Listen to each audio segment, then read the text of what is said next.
So, if you really want to pinpoint the one event that decided the fate of Great Britain, you have to look back to October 1805. Oh, absolutely. We're talking about the Battle of Trafalgar. And this wasn't just some random clash of ships. No, not at all. This was the peak of a huge high-stakes conflict. At the time, Napoleon Bonaparte had conquered most of Europe. He was the most powerful man in the world. But he had this one glaring weakness. He couldn't get to Britain. Exactly. The English Channel was like a giant moat, and Napoleon knew his massive army was completely useless unless he could get it across that water. To do that, he had to get rid of the British Royal Navy. That was the only way. So this battle off the coast of Spain was the ultimate showdown for control of the seas. For Britain, it was about survival. For Napoleon, it was the last piece of the puzzle for total domination. And at the center of all this, you have the two commanders, Admiral Villeneuve for the combined French and Spanish fleet. And for the British, you have the man who was basically a legend in his own time, Admiral Lord Nelson. A clash was coming, and when you look at the numbers, it seems like a real mismatch. It really does. On paper, Napoleon's side had a serious advantage. So let's dig into that. Let's unpack the size of these forces. Okay, so the combined fleet, that's France and Spain working together, they have the raw numbers, 33 massive ships of the line. And a ship of the line is a functional name, right? It means it was tough enough to stand in the main battle line and just get pounded by cannons. Exactly. These were the battleships of the age.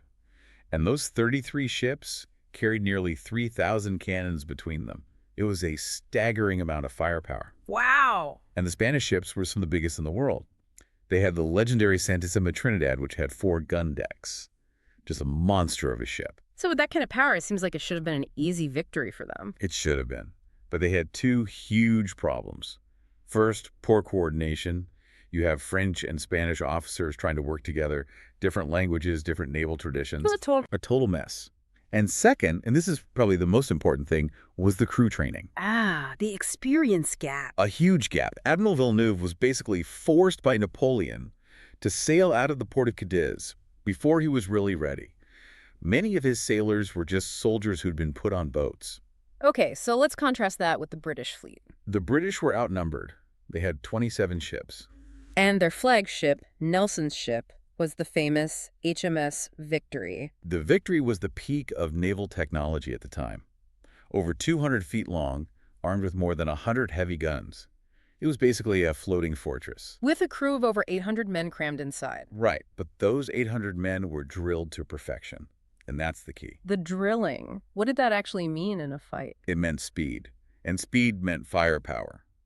British crews could reload and fire their cannons way faster than their French or Spanish counterparts. Maybe 50, even 100% faster.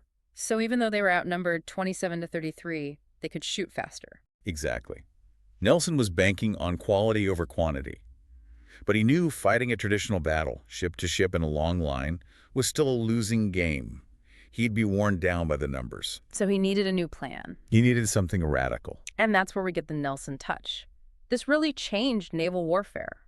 What was the core idea? The core idea was to forget the old rules. Instead of sailing in a parallel line, Nelson divided his smaller fleet into 2 columns. Okay. And he sailed them perpendicularly, so straight at the enemy's long line of ships. That sounds incredibly reckless. I mean, can you walk us through why that was so dangerous? It was almost suicidal. Imagine your ship is at the front of one of those columns.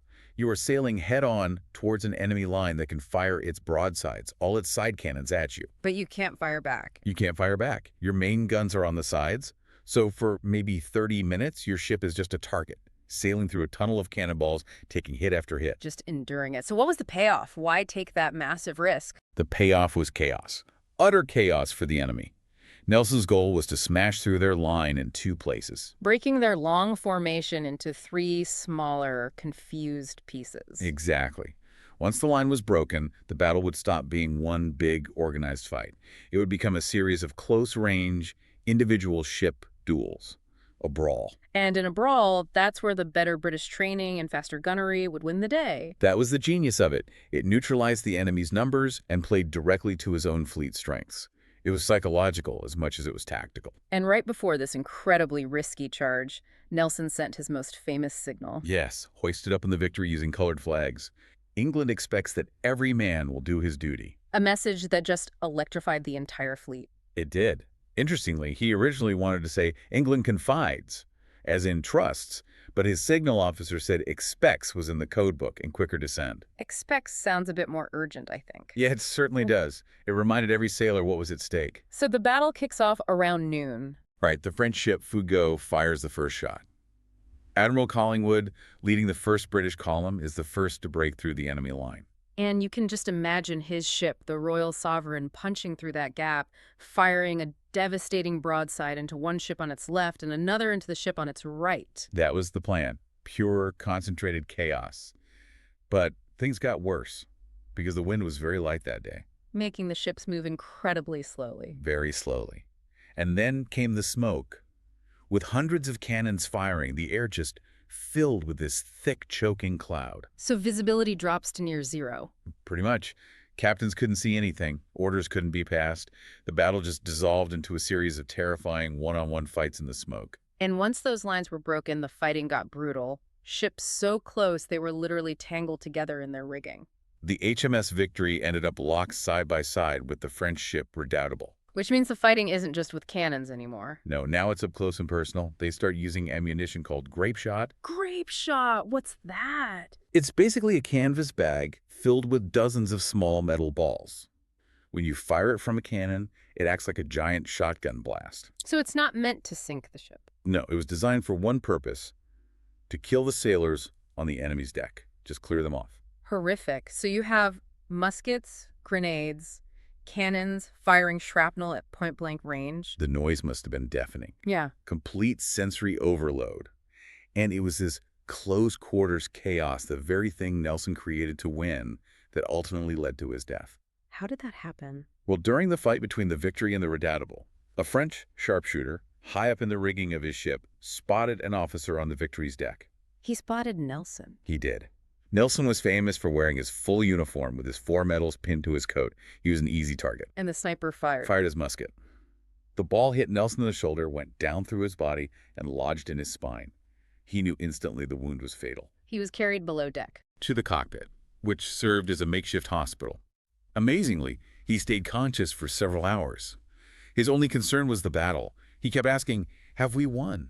And eventually they brought him the news. Around 4:30 in the afternoon, they told him that victory was certain, that they had captured many enemy ships. And only then did he pass away. Yes.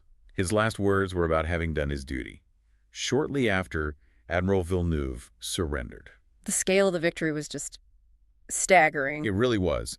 The British captured or destroyed 17 enemy ships, including the massive Santissima Trinidad. And the British losses? This is the most incredible part. The British did not lose a single ship, not one. They took heavy casualties, thousands of men killed or wounded, but every one of their 27 ships survived the battle. An unbelievable testament to their skill. But the danger wasn't over when the shooting stopped. Not at all. Almost immediately, a massive storm, a gale, rolled in. So you have all these crippled ships, masts broken, hulls full of holes, now facing a hurricane. It was a nightmare. The British crews were exhausted, trying to save their own ships while guarding thousands of prisoners. What happened to the captured ships? The storm destroyed many of them. They were too damaged to handle the waves and were wrecked on the coast. The British even had to sink some of their prizes deliberately. And the Victory itself? It was so badly damaged it couldn't even sail. It had to be towed all the way to Gibraltar for repairs. So, zooming out, what did this bloody, chaotic day actually achieve? Well, the immediate effect was that Napoleon had to permanently give up his plan to invade Great Britain. It was off the table. Forever. The sea was an unbreakable barrier. Exactly. And globally, this victory cemented the Royal Navy's dominance of the world's oceans for the next 100 years. Which had huge economic consequences. Enormous. Britain could protect its trade routes all over the world, to the Americas, to India. This security is what allowed the British Empire to grow so powerful in the 19th century. It basically shaped the modern world. And today, Nelson is remembered as a national hero. Trafalgar Square in London, Nelson's Column. It's all because of this one day.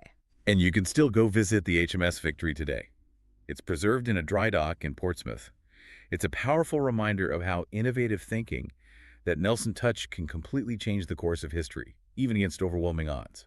In the end, this single battle secured Britain's place as a global superpower and redrew the map of the 19th century. Good luck with your studies.